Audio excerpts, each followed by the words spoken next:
আৰু বিটিআৰ চুক্তিৰ ক্ষেত্ৰত এইটো এনেকুৱা এটা চুক্তি আছিলে, এইটো কাৰো কাৰণে ক্ষতি কৰা এটা চুক্তি নাছিলে। ইয়াৰ অকল শান্তি প্ৰতিষ্ঠা কৰা, সমস্যা সমাধান কৰা আৰু 6 শিডিউলটো ষ্ট্ৰেংথেন কৰাৰ কাৰণে এই চুক্তিটো আছিলে। গতিকে এই চুক্তিত কোনো এটা দফা ৰূপায়ণ কৰিব নোৱাৰা বুলি আমি ভাবা নাই, এইটো ৰূপায়ণ কৰিব পাৰে। সময় অলপ লৈছে গভৰ্ণমেণ্টে, আমি আশা কৰিছো যে যথা সময়ত এইটো 100% ৰূপায়ণ কৰিব আৰু কৰিব লাগিব। ইন্ट्र' भिडिअ'आव जायखौ नुदों नोंथांमोना बेखौथ' बुजिखाबाय, रायजो सभानि एमपि बारग' बिटिआरनि CAM आरो बिथाङा प्रेजेन्टआव MCLA मानगोनां प्रमद बर' बिथां सार। बिथाङा मा बुंदों आरो बै समाव मा जाबोखो बेखौथ' रायजो राजाखौ फिन खेबसेबाव आखु आरो थगाबो नुवारे, थगायफिननोथ' हाला बिथाङा बुंनानै।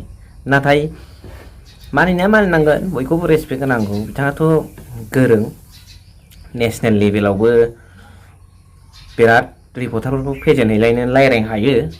नांगौ जोंनि बर'नि गेजेराव, नाथाय बाराद्राय थगायनायखौ हाथियार बादि बाहायनानै थगायनायखौ साहारा लानानै बिथाङा खामानि मावनायावनो नैबे बुस्थुआव एसे गाज्रि मोननाय फैदों रायजो राजाफ्रा। जों नङा, जों गाज्रि मोननानैथ' मा जानो, रायजो राजायासो गाज्रि मोनदों, रायजो राजाखौसो साननांगौ।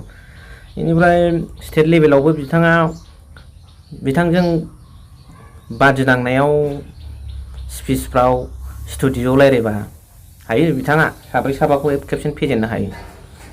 थिगैनो दं टेलेन्टआ, खिन्थु मोजांनि थाखाय बाहायोमोनब्ला, बा नैबे दा रुलिंआव थानाय BPF पार्टिजों ज' सिगाङावनो सिट शेयारिं खालामलायनानै बा खौसे जालायनानै सिगाङावनो मावनायमोनब्लाथ' आरो मा खोथायानो गैलामोन।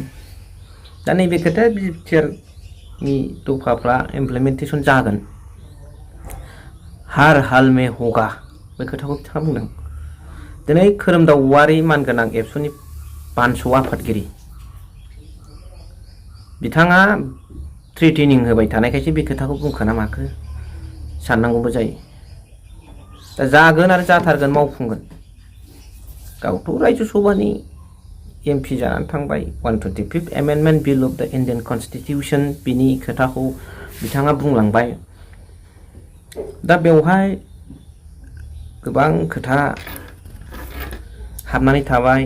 अपोजिशना अपोजिशननि रलखौ लागोन, रुलिंआ रुलिं मावबाय थानायाव हेंथाबो होग्रा थाखागोन। नाथाय इनाक्टमेन्ट अफ द ल' बेवहाय माखासे बुस्थु दासिमबो सोनांगौ दङ। ट्राइबेल बेल्ट एन्ड ब्लकखौ रैखाथि होनायाव दिनै फेल जादों नामा थांनाय सरकारा? दा इसिबां गिदिर सोमावसारारि सान्थौ गुथालनिफ्राय फैनाय प्रमद बर' बिथाङा बे रोखोम थांनाय समाव खामानिखौ मावदों नामा? भुलाथ' जायाखै नङा, जादों। दा बिटिआर एग्रिमेन्टनि गेजेरजों बर' हारिया गोग्लैसोनांगौ गैया, मोनसेबो नस्थ' जानांगौ खोथा गैया होननानै बिथाङा रोखा रोखा फोरमायदों। नैबे पइन्टआ बेनोना, इंगित खालामनाया। दा नस्थ' जाया, बे जाफुंगोन इमप्लिमेन्टेसना, आरो नस्थ' जाया, जेबो खहा गैया होनना बुंदों। नाथाय खहाया जुदि गुबुनारिफ्राबो हाखौ बायनो फाननो मोननायनि अधिकारा थांनाय समाव जिबादि स्प्रेड जादों जोंनि ट्राइबेलफोरनि हाखौ, बेनोथ'। आरो ग्रेजिं लेन्ड, वाटार बडिज बायदिसिना हाफ्रा गभर्नमेन्ट अफ आसामनि आखायाव थांनाय, बेखौथ' जोंनि थाखाय बिराद गिदिर मोनसे खहा जानाय लिरनायमोन ना। आरो मोनसे खहा जानाय लिरनाया मा, फाइनाल एन्ड कमप्रिहेन्सिभ जोबथा होननायाबो खहा जानाय। बेखौ मानो बिटिआरनि गेजेरजों खहा जायाखै होननानै बुंखो? बबेबा दफाफोरखौ जों बयबो गनायनांगोन, नाथाय बबेबाया जोबोद मोनसे खहा गोनां, बिस गोनां बेयाव दफाफोर दं। दा बेफोर नों गासिखौबो इमप्लिमेन्टेसन जानांगौबा नों आसाम गभर्नमेन्टआ बा गभर्नमेन्ट अफ इन्डिया बिसिनि पलिटिसियानफ्रा जोबोद गाज्रि दं, टेलेन्ट दङ। दा ओंखायनो जोङो बेवहाय बिराद सिन्था खालामनांगौ जानानै फैयो। जों गावजों गाव लिडारजों लिडार, जों नङालै, रायजो राजाफ्रा थिगैनो दं, लिडारजों लिडार एसे सुखुलायैखौ नागारनानै गोरोबोबा साबसिन नङा। दिनैनो गाबोननो समफोरनो पावारफुल जायो जों।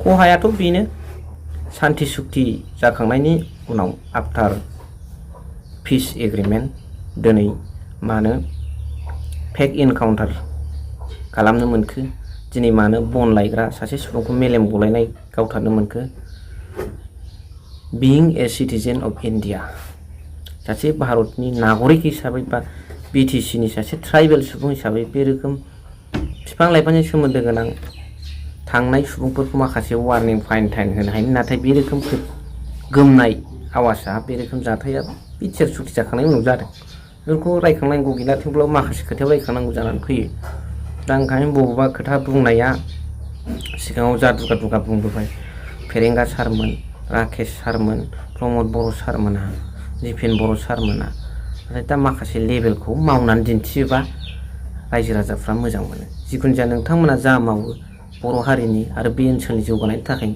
मावनांगोनथ' सिगांनि बायदि न'खर न'खर घरे घरे साखरि होनबा जानाय नङा जी काम বিলাক जिन्दगीत কোনো হ'ব নোৱাৰে হ'ব সম্ভৱ নহয় এই কামটো চেষ্টা কৰি ইয়া फल्स प्रतिश्रुति দি পেলাই কি लाब उनावसो बेनि फिथाइखौ मोनगोन बेनोसै मा सानो थेंक इउ भेरि माच फर वाचिं लाभ इउ दा प्रमद बर' बिथांमोना बे फिथाइखौ मोनदोंबो रायजो राजानिफ्राय बे रायजो राजा थांनाय समाव गोबां एकदमबारे अबस्था गैयै फेजेननानै बिथांमोननो एन्सारखौ होदों दा बेनो